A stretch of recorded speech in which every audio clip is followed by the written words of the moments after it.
Bueno, buenos días, espero que me escuchen bien. Vamos a empezar con la sesión de ahorita. Nos corresponde ver antropología filosófica y ustedes ahorita están viendo mis diapositivas. Miren que ya estamos en la semana 11. Buenos días, Adriano, ¿qué tal? Em, entonces están viendo la diapositiva de antropología filosófica. Como mencionamos en la primera semana, la antropología filosófica se encarga de estudiar todo lo que tenga que ver con, o mejor dicho, lo relativo al ser humano. Es una reflexión sobre el ser humano, ¿no? Antropos viene de hombre y logos viene de estudio o tratado. Entonces, la antropología filosófica es un tratado, estudio o reflexión sobre el ser humano.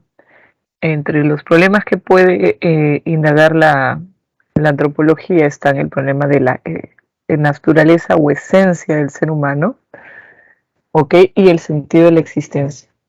Cuando hablamos de la naturaleza o esencia, tiene que quedar en claro qué es naturaleza o esencia del ser humano. Porque si yo solamente me pregunto qué es la esencia, qué es la naturaleza, qué es la existencia, ¿no? Eso es una pregunta ontológica.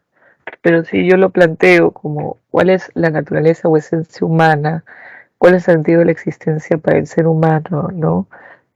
O cuál es el origen del ser humano, es una pregunta antropológica, ¿no? Acá les han colocado algunos ejemplos también de preguntas. Por ejemplo, si yo indago qué es el ser humano, qué es la muerte, ¿no? ¿Qué es la muerte para el ser humano? O también nos planteamos la pregunta ¿de dónde venimos? ¿De dónde venimos los seres humanos? ¿Cuál es, como decía, cuál es el origen y hacia dónde vamos, ¿no? Por ejemplo, sobre el tema del origen del ser humano está la postura de los filósofos cristianos como San Agustín y Tomás de Aquino, que hablan de una creación, ¿no? Ellos consideran que el ser humano ha sido creado con las características que tiene. Por ejemplo, ¿no?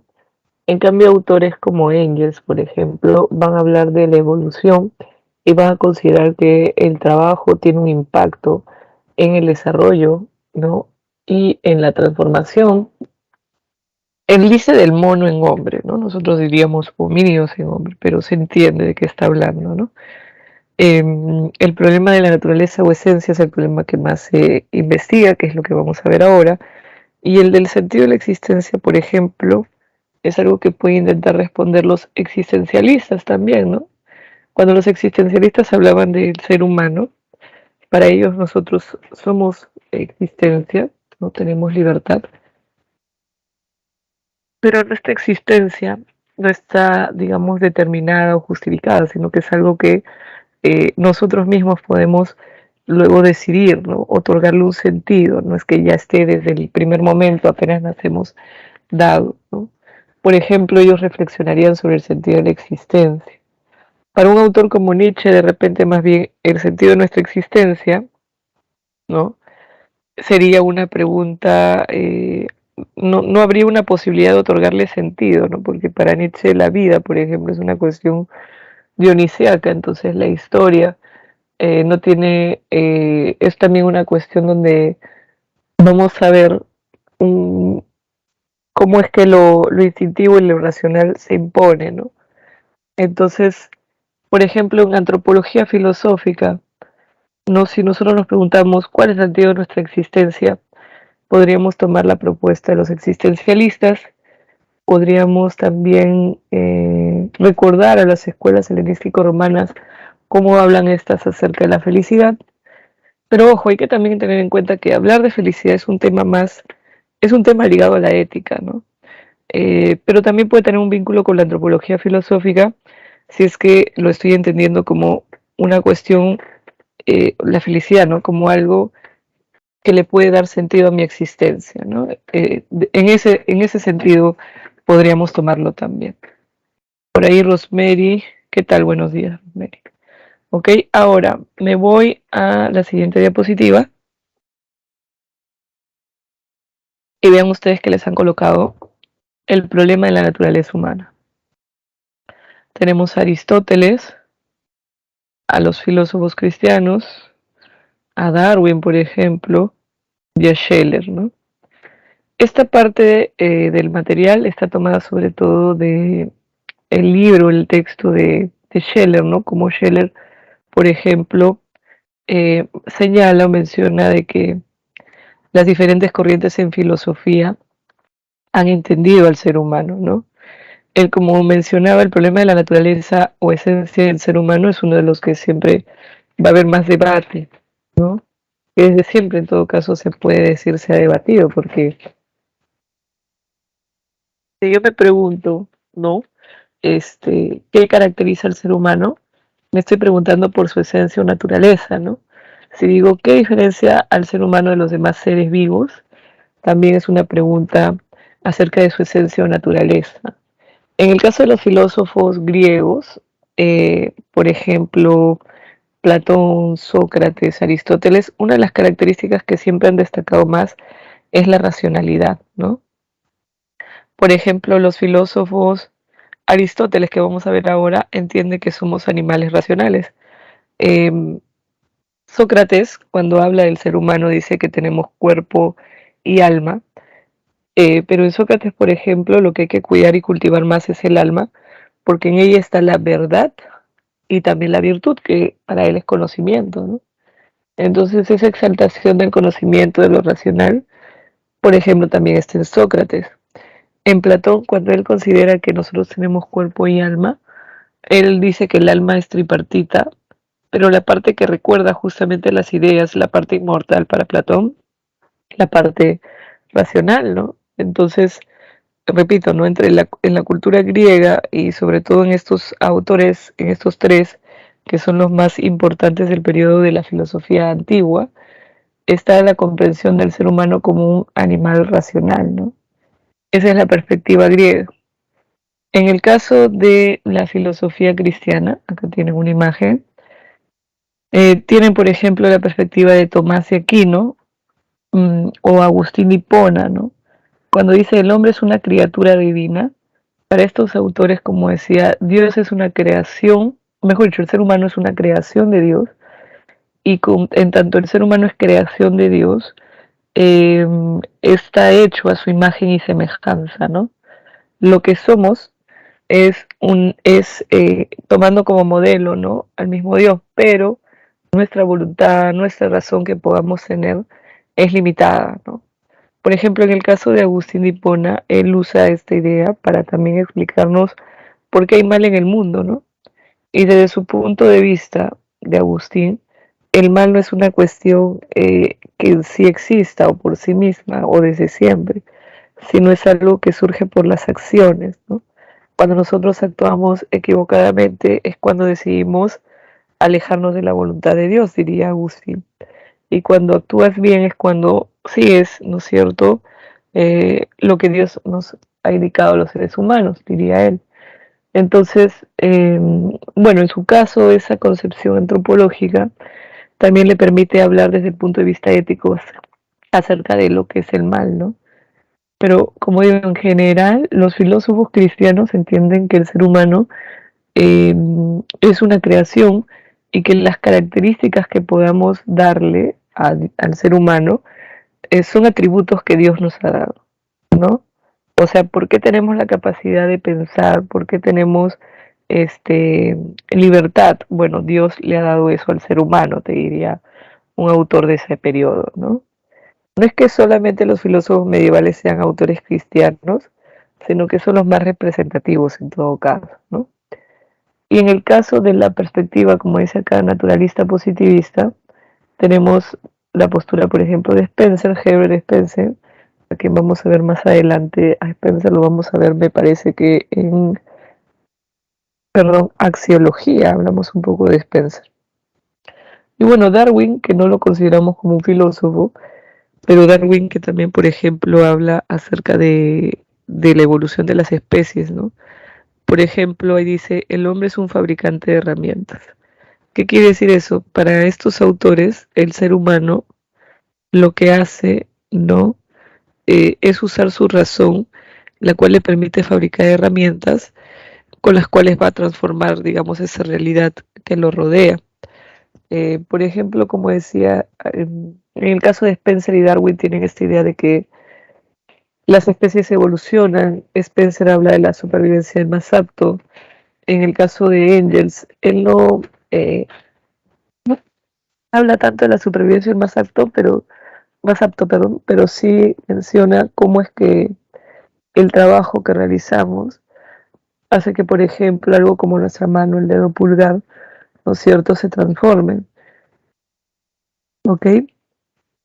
No, nuestra postura, ¿no? Y eso también tiene que ver con, si se dan cuenta, con un proceso de cambio, no como el ser humano como algo que ya tiene sus características dadas por Dios, como dirían los cristianos, sino como alguien que posee características producto también de cómo se ha vinculado con el medio, ¿no?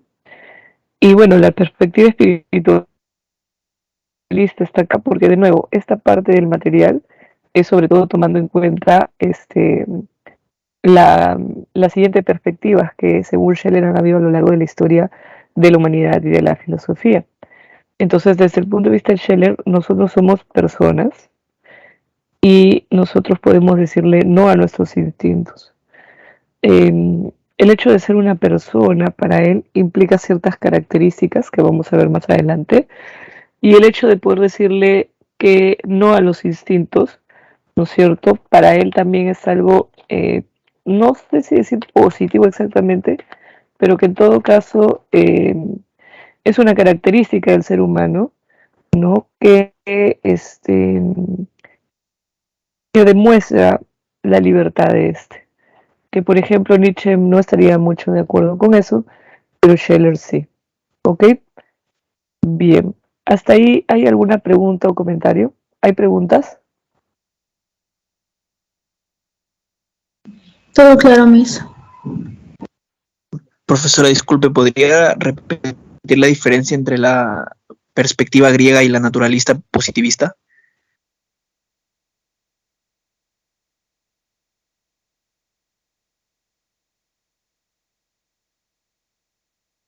Claro. A ver, mira, para la perspectiva griega, el ser humano es un ser racional. ¿Por qué? Porque posee logos. Pero ellos no hablan de, por ejemplo, el ser humano como creación, o tampoco hablan de evolución del ser humano. Simplemente es cuál es la característica más importante del ser humano. En el caso del cristianismo sí tienen que hablar de la creación del ser humano porque es una perspectiva cristiana, ¿no? Tienen que hablar de Dios. Y en el caso del naturalismo positivista, de esta perspectiva, está la intención de mostrar la evolución, ¿no? De que lo que llama ser humano sí tiene una característica importante, que en este caso es el poder fabricar herramientas, el poder transformar esa naturaleza, pero también les interesa hablar del origen del ser humano, que en este caso su origen es la evolución, ¿no? Por eso mencionaba esto. Ahora, si bien el problema es el problema de la naturaleza, no es que van a haber autores que también te hablen del origen. En este caso, la perspectiva cristiana y la naturalista positivista, ¿no? En el caso de los griegos, ellos simplemente es cuál es la característica más importante del ser humano, ¿qué piensas? Y en el caso de estos autores es el hecho de que fabriquemos herramientas. El fabricar herramientas supone que tengas capacidad para entender, para pensar. Pero como el interés es mostrar cómo esta capacidad para pensar se demuestra o se desarrolla, por eso hablan de la fabricación de herramientas. No el famoso Homo faber, el hombre que fabrica, que produce, que construye herramientas y se apropia de la naturaleza, ¿no? Como decía, lo que puedo ir mencionando es que Spencer habla de la supervivencia del más apto y que también considera que así como los seres humanos evolucionan, desde su punto de vista también lo hacen las sociedades. Solamente que su perspectiva considera que las sociedades evolucionan y que hay sociedades que son más evolucionadas o mejores que otras, ¿no? Recuerden que en algún momento la ciencia tenía un fin, se usaba mucho también para justificar, por ejemplo, el racismo o la supuesta superioridad de algún grupo sobre otro, aunque la ciencia realmente no te diera evidencia de ello, ¿no? Trataban de mostrarlo. Entonces, por ejemplo, Spencer decía que había sociedades más evolucionadas que otras, que eran mejores, ¿no? En fin, pero eso es, no vamos a ver esa parte de Spencer, pero les menciono ese dato por si quieren investigarlo, ¿no? Ahora, sobre el problema de la naturaleza, la primera propuesta que ven en el material es la de Aristóteles. Aristóteles dice que tú como ser humano, no entre los animales, es decir, a diferencia de los demás animales, tienes logos. Como dijimos varias veces, el término logos tiene diferentes acepciones, principalmente como razón, como lenguaje. Entonces, el ser humano tiene logos, quiere decir que el ser humano tiene la capacidad de pensar y también el lenguaje, ¿no? O sea, una capacidad de dialogar, de construir enunciados, en fin, ¿no? Expresar sus ideas. Entonces, para Aristóteles, el ser humano de todos los demás animales, eso es lo que lo diferencia. Porque cuando él lo define, las definiciones para Aristóteles tienen que tener la especie y, bueno, el género próximo, dice él, y también, ¿cómo se llama esto? La característica que lo diferencia dentro de ese género. Por ejemplo, el ser humano es un animal, pero dentro del conjunto de todo eso que llamas animal, podemos hablar de varias especies, ¿no? No solamente del ser humano. ¿Qué diferencia el ser humano de esas demás especies? En este caso, lo que más lo diferencia de las demás especies sería la razón, pues, ¿no? Nuestra razón nos permite hacer ciencia, hacer filosofía, comprender las cosas, pensarlas, ¿no? Elaborar conceptos. Para Aristóteles, el ser humano es racional. Y dice, además, el hombre es por naturaleza un ser social. O sea, el hecho de que tú seas un animal racional supone que también puedas ser un animal social, ¿no? ¿Por qué?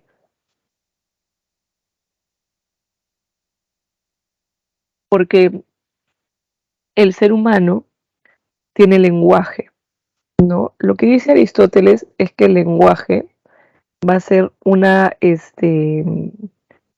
digamos, una muestra, algo, una evidencia de que somos capaces de pensar, o sea, mejor dicho, de que vivimos en sociedad, porque el lenguaje es el medio por el cual nos ponemos de acuerdo, ¿no? Sobre el cual podemos pensar en qué tipo de leyes queremos, ¿no?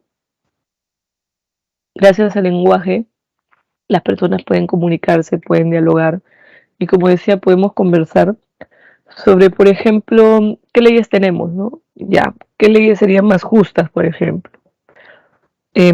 Para Aristóteles, solo el ser humano vive en sociedad. Los animales, por ejemplo, no viven en sociedad. Incluso los animales que tienen organizaciones complejas, ¿no? Porque, por ejemplo, a veces hablan de las hormigas, de las abejas, etcétera. Lo que te diría Aristóteles es que ellos no viven en sociedad, porque la sociedad implica un fin e implica personas que puedan, a través de su lenguaje, de su razón, puedan ponerse de acuerdo sobre temas que a todos nos pueden afectar, ¿no? Temas en común, temas de los asuntos públicos. Entonces, cuando le dice que eres un ser social, esa frase ser social la traducen como animal socialis, me parece, y son político. Ahí lo he escrito mal, pero creo que se entiende igual. Animal socialis porque eres un animal social y son político que quiere decir animal político. Las dos traducciones son válidas. Podemos decir que somos animales sociales o animales políticos. ¿Por qué son válidas? Porque para los griegos su sociedad, ¿no? Justamente de ahí viene el término política también, es la polis, ¿no? Entonces, vivir en sociedad para ellos es también participar de la vida política y por eso era muy importante el poder dialogar, porque en ese espacio público es donde las personas, los que eran considerados ciudadanos, van a poder participar. Tengamos en cuenta que para Aristóteles no es que todas las personas sean ciudadanas, ¿no? Eso también era importante.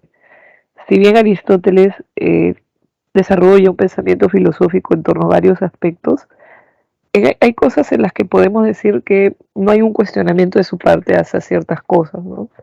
Como que lo asume, pues, ¿no? Ciertas ideas de su época. Por ejemplo, para él la esclavitud es algo natural.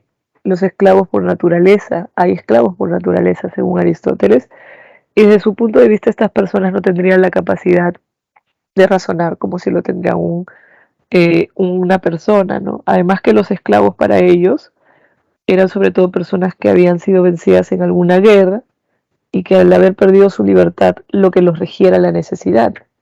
A una persona que usa su razón, que es ciudadana, debería de regirlo la libertad, no la necesidad. La necesidad es actuar de acuerdo a lo que nos pide, digamos, esa parte biológica, esa parte orgánica, no responder a las necesidades, hacer lo que se debe, lo que se nos dice, ¿no? Pero la libertad, en cambio, tiene que ver con el trascender ese aspecto biológico u orgánico, ¿no? Por ejemplo, otra idea, ¿no? En caso de Aristóteles, para él las mujeres eran inferiores a los hombres por naturaleza, decía, ¿no? Como digo, obviamente esto es cuestionable, pero también hay que tener en cuenta que en su contexto, para él eso era algo que se sostenía y como digo, él no lo cuestionó, pues, ¿no? Ahora, básicamente para Aristóteles somos animales racionales. Y el ser racional, como decía, no es contradictorio con el ser social o político, porque al tener lobos también tenemos la capacidad de lenguaje y, como decía, eso es una muestra de que vivimos en sociedad. Para Aristóteles, el ser humano está compuesto de materia y forma. Recuerden que Aristóteles tiene esta teoría ilemórfica, según la cual todo lo que podamos observar tiene materia y forma. Entonces, nosotros seres humanos tenemos materia y forma. Nuestra materia sería nuestro cuerpo y nuestra forma sería nuestra razón o alma racional. ¿Ok? Eso es sobre Aristóteles. Y bueno, acá en el material se ha considerado en frente a Nietzsche o Nietzsche, ¿no? En el caso de Nietzsche, no es un filósofo, ni siquiera es parte de la modernidad, ¿no? Si queremos saber en la modernidad quién habla del ser humano, tenemos, por ejemplo, la perspectiva de Descartes, ¿no? Recuerden que les mencioné que Descartes consideraba que el ser humano participaba de dos sustancias, la sustancia pensante y la sustancia material, o la sustancia extensa que le llama él, ¿no?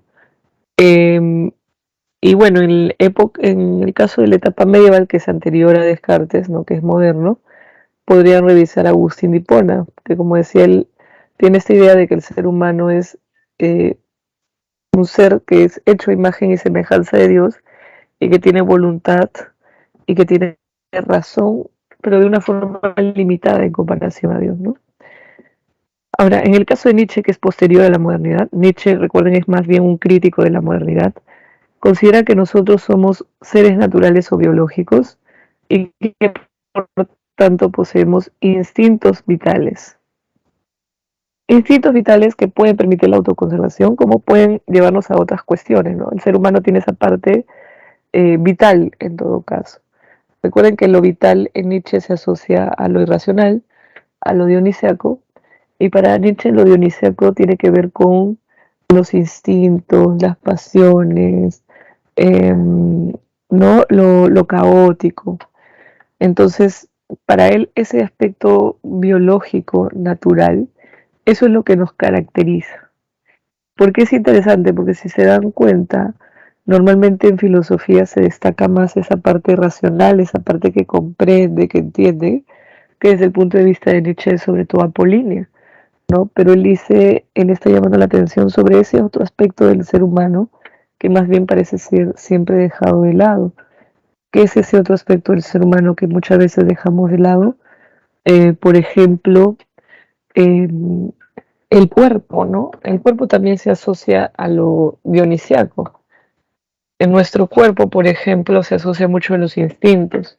Desde el punto de vista de Nietzsche, usualmente esa parte corporal es la que se ha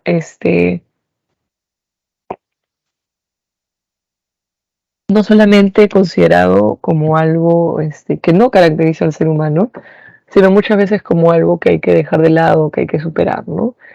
Entonces Nietzsche es muy crítico, por eso con la modernidad, por eso que le echa la culpa a Sócrates, ¿no? De toda esa decadencia de lo que él llama dionisiaco y de cómo el cuerpo, por ejemplo, ¿no? Y los instintos, lo que se vincula a no se ha considerado de repente, ¿no?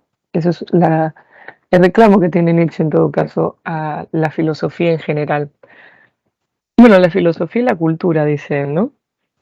Entonces, Para Nietzsche, en lugar de negar, o sea, lo que se ha hecho es, en lugar de reconocer que tenemos ese aspecto natural, biológico, que tenemos instintos, por ejemplo, lo que se ha buscado hacer es negar esos instintos, como dice él, o sea, negar lo que somos, para asumir creencias religiosas, dice él, que son ajenas a nuestra condición de animal. Para Nietzsche recuerda que desde la filosofía griega, desde Sócrates, dice él, desde el pensamiento socrático platónico, es que se ha dejado de lado los instintos, se han negado para asumir, ¿no es cierto?, las creencias religiosas o, por ejemplo, la perspectiva filosófica que niega más bien ese lado animal, ¿no es cierto? Entonces, para él, esa forma de entender al ser humano nos convierte a nosotros en seres decadentes, ¿no? Y la idea es que el ser humano se convierta, pueda devenir en lo que él llamaba superhombre, ¿no? El ser humano no es superhombre ahorita, no lo es, pero puede llegar a serlo, ¿no? La transformación entonces del ser humano en superhombre no es un proceso de un día para otro, es una cuestión que implica como 3 etapas, me parece, de su punto de vista, pero que si se entiende, no debe entenderse en todo caso, bien, desde el punto de vista como una evolución biológica, ¿no? Como personas con otras características físicas de repente. O sea, en Nietzsche la diferencia entre el hombre y el superhombre es una cuestión de moral, es una forma, la diferencia sería en la forma como se entiende, cómo se percibe la realidad de repente, ¿no? Eh, por ejemplo, el hombre tiene lo que él llama una moral del esclavo, ¿no? El superhombre, en cambio, tiene una moral del amo, ¿no? O señor, perdón. La moral del hombre, recuerden ustedes, habíamos conversado de esto, es una moral que niega los valores vitales, ¿no? Es una moral que más bien es de una persona que obedece, que no crea sus propios valores, y la moral del amo o señor es de aquella persona que cuestiona los valores y que exalta la vitalidad, ¿no? Para Nietzsche recuerden que lo clave es lo vital, y para él lo vital, como dije, es dionisíaco, es irracional, ¿no? Es como lucha, es tensión, pero también es instintos, ¿no? Y de nuevo, para él, el ser humano tiene instintos, pero los niega, ¿no?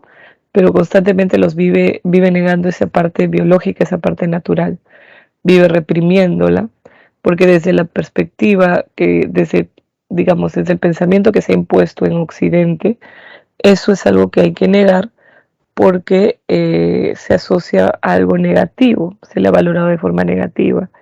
Y para Nietzsche, por eso es que negar los instintos, algo que Scheller ve como una muestra de la libertad, es una muestra más bien de la decadencia desde su punto de vista. ¿No es cierto? Eso es para Nietzsche.